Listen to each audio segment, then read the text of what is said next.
আমি ভাবো যে অভয়ারণ্যত থকা বেদখলকাৰীসকলক উচ্ছেদ কৰিব লাগিব। सिविल हस्पिटालाव बिराद गिदिर जाथाय जालायबाय गोबाङानो नुवाखै जानांगौ खायफा नुबायबो जानांगौ आं भिडिअखौ होनो थांगासिनो दङ बिनि सिगां फिन खेबसेबाव नैबे माखासे सावरायनाय टाइप आपडेट्सखौ होयैनि सिगां गासैनिसिमबो अननाय आरो सिबिनायखौ बावहरनानै फैबाय थानाय भटआथ' गोबां दाब दाब जायगायाव दंबावो नालाय माबायदि दं रायजोफोर दा बिनि सिगां आं खौरां फोसावनो साननाया बेसो जोंहा धेकियाजुलिजोंबो सनितपुरजों मोनसे इन्सिडेन्ट जानानै थांबाय बे जाहैबाय मैदेरा मानसि गाथारनाय बाव सासे बर'बो आरो फरेस्टारफोरनि बर' आरो सासे जों बे खौरांखौ मोननो हादों खौरां गोसारदों बियो मैदेरा हुलुस थुलुस खालामनाय बिनि गेजेरावनो सासे सारबा अफिसार ना मा आं एक्जेक्ट मिथिया नाथाय बाइट होनायखौ नुनो मोनदों मैदेरफ्रा जुनारफ्रा थानो जायगा गैला नालाय दायो बेखायनो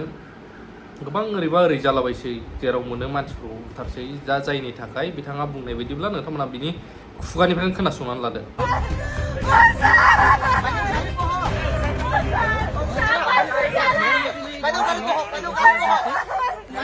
কৰ্মী আৰু এজন সাধাৰণ গাঁৱৰ বাসিন্দাক মাৰিছে অতি দুৰ্ভাগ্যজনক বিষয় যে অতি মানে দুখৰ বিষয় যে দুজন বন কৰ্মচাৰী যি দুজন বন কৰ্মচাৰী শোণিতপুৰ জিলাত আজি বহু বছৰ ধৰি এখন বেৰা হৈ আছিল তেওঁলোকে হাতী আৰু মানুহৰ সংঘাত ৰোধ কৰাৰ ক্ষেত্ৰত আমাৰ এই তেওঁলোকে অতি পৰিশ্ৰমে যাৰ কাৰণে তেওঁলোকক আমাৰ বন বিভাগৰ পৰা বহুবাৰ ধৰি তেওঁলোকক এৱাৰ্ড দিয়া হৈছিল তেনেকুৱা দুজন বন কৰ্মচাৰী আজি তাৎক্ষণিকভাৱে হাতীয়ে মাৰি পেলালে অতি দুখৰ বিষয় যে অনাগত দিনত এনেকুৱা নহওক আমি ভাবোঁ যে অভয়াৰণ্যত থকা বেদখলকাৰীসকলক উচ্ছেদ কৰিব লাগিব উচ্ছেদ নকৰিলে কিন্তু হাতী মানুহৰ সংখ্যাত ক্ৰমান্বয়ে বৃদ্ধি হৈ গৈ থাকিব অতি দুখৰ বিষয় অনতিপলমে বন বিভাগে হাতীটোৰ কিবা এটা ব্যৱস্থা গ্ৰহণ নকৰিলে অনাগত দিনত আৰু মানুহ মৰাৰ সম্ভাৱনা আছে नोंथांमोना खोनानो मोनबाय दा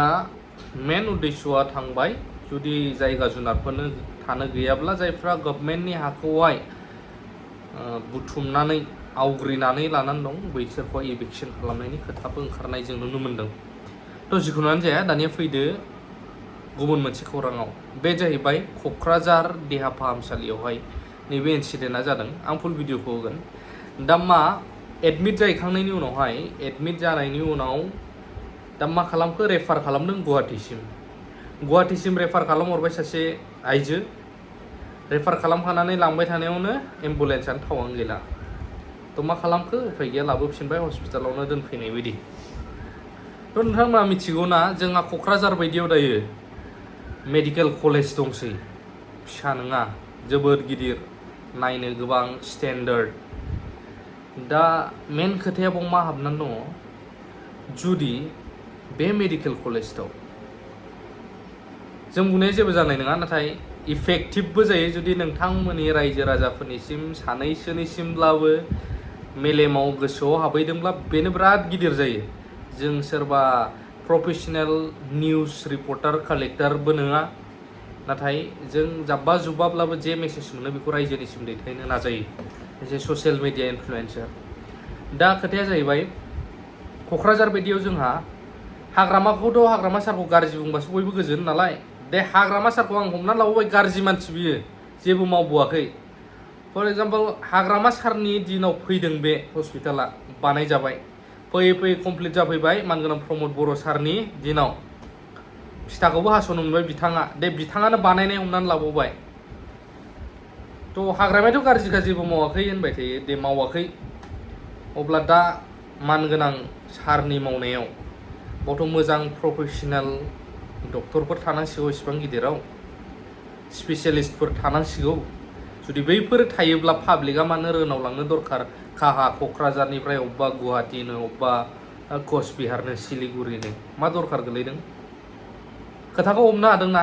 नाथाय बैफोर बाथ्राखौ जों बुङोब्ला नंगौखौ नंगौ बुङोब्ला खायफाबावबो जालायगोन पार्टिनिफ्राय 500,000 सोरबा बाइक थाव सोनो मोननाय लोंफानो मोननाय दरसे दरनै बेदर जाफानो मोननाय बेफोरनो खुगा सिजेनाय एक्सेट्रा नाथाय सैथोआ दि मा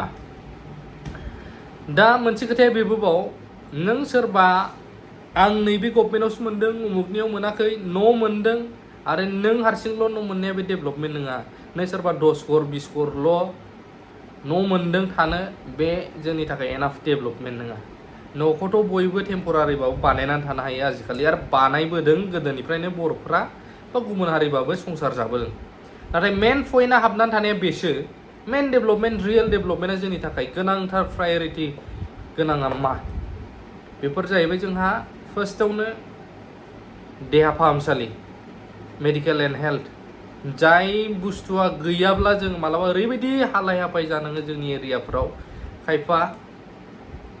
थाखा फैसा रांनिबो अबस्था गैला गभर्नमेन्ट हस्पिटाल इसिबां गिदिर थादोंब्लाबो नांगौ बायदि सुबिदा गैया फाहामनि थाखाय मुलिनिफ्राय लानानै बा डक्टरफोरनिफ्राय लानानै जायनि थाखाय गोजानाव रेफार खालामहरनांसिगोन थैगहैलायलायसिगोन मानसियानो मोनहैला थ' बेफोरबायदि जानायखौ जों नुगासिनो दं थ' जोंनो मेन डेभेलपमेन्टआ नांगौ जोंनो हान्था मेला लामा फार्स्ट देहा हेल्थनि थाखाय हस्पिटेलिटि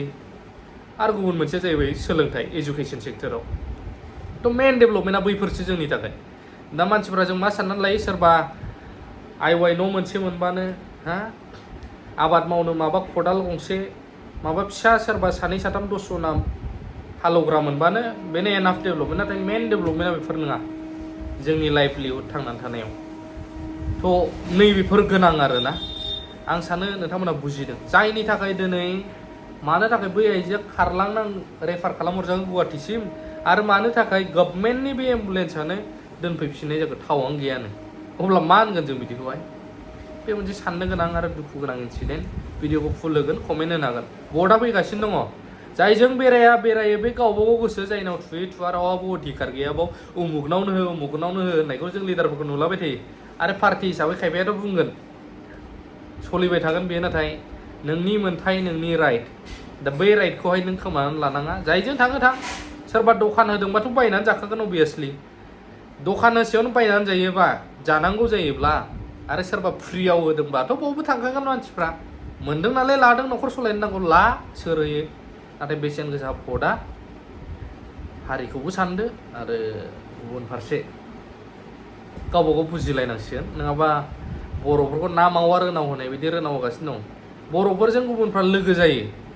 नाथाय थारैनो बिसोर सैथोयै जोंखौ मोजां मोननानै लोगो जायोना ना जोंनिफ्राय माबा मोनसे आदाय खालामनो बेनिफिटनि थाखायल' बेखौबो कमेन्ट होनो हागोन आरो नैबे खौरांखौ होगासिनो दं কোকৰাঝাৰ আৰএনবি চিকিৎসালয়ত নাভত মাষ্টৰ কাণ্ড এগৰাকী ৰোগীৰ জীৱনক লৈ হেতালি খেলাৰ গুৰুতৰ অভিযোগ কোকৰাঝাৰ আৰএনবি চিকিৎসালয়ত ভৰ্তি হৈ থকা এগৰাকী ৰোগীৰ জীৱনক লৈ হেতালি খেলিছে চিকিৎসালয়ৰ কৰ্তৃপক্ষই কোকৰাঝাৰ জিলাৰ গোহাইগাঁও মহকুমাৰ কুৰচাকাটি গাঁৱৰ আইশা সিদ্দিকী নামৰ মহিলা এগৰাকীয়ে বিষাক্ত খাদ্য খাই অসুস্থ হৈ পৰাত 4 দিন পূৰ্বে ভৰ্তি কৰোৱা হৈছিল কোকৰাঝাৰ আৰএনবি চিকিৎসালয়ত কিন্তু যোৱা নিশা মহিলাগৰাকীক গুৱাহাটীলৈ চিকিৎসাৰ বাবে ৰেফাৰ কৰি যদিও দুখীয়া মহিলাগৰাকীক লৈ চিন্তাত পৰিছে পৰিয়ালৰ লোক কিয়নো গুৱাহাটীলৈ লৈ যাবলৈ দুখীয়া পৰিয়ালটোৰ হাতত নাই পৰ্যাপ্ত পৰিমাণৰ ধন অন্যহাতে কোকৰাঝাৰ আৰএনবি চিকিৎসালয়ৰ পৰা AS01 MC 9462 নম্বৰ এখন এম্বুলেন্সৰ জৰিয়তে মহিলাগৰাকীক আজি দুপৰীয়াৰ ভাগত গুৱাহাটীলৈ ৰাওনা হৈ যদিও কোকৰাঝাৰ আদাবাৰীৰ পৰা এম্বুলেন্সত তেল নথকাৰ দোহাই দি পুনৰ ৰোগীগৰাকীক লৈ অহা হয় কোকৰাঝাৰ আৰএনবি চিকিৎসালয়লৈ ফলত মূৰে কপালে হাত দিবলগীয়া হৈছে এতিয়া ৰোগীগৰাকীৰ পৰিয়াল তথা আত্মীয়ই সম্প্ৰতি চিকিৎসালয়ৰ বাৰাণ্ডাতে ৰোগীগৰাকীক লৈ চিন্তাত পৰিছে পৰিয়ালৰ লোক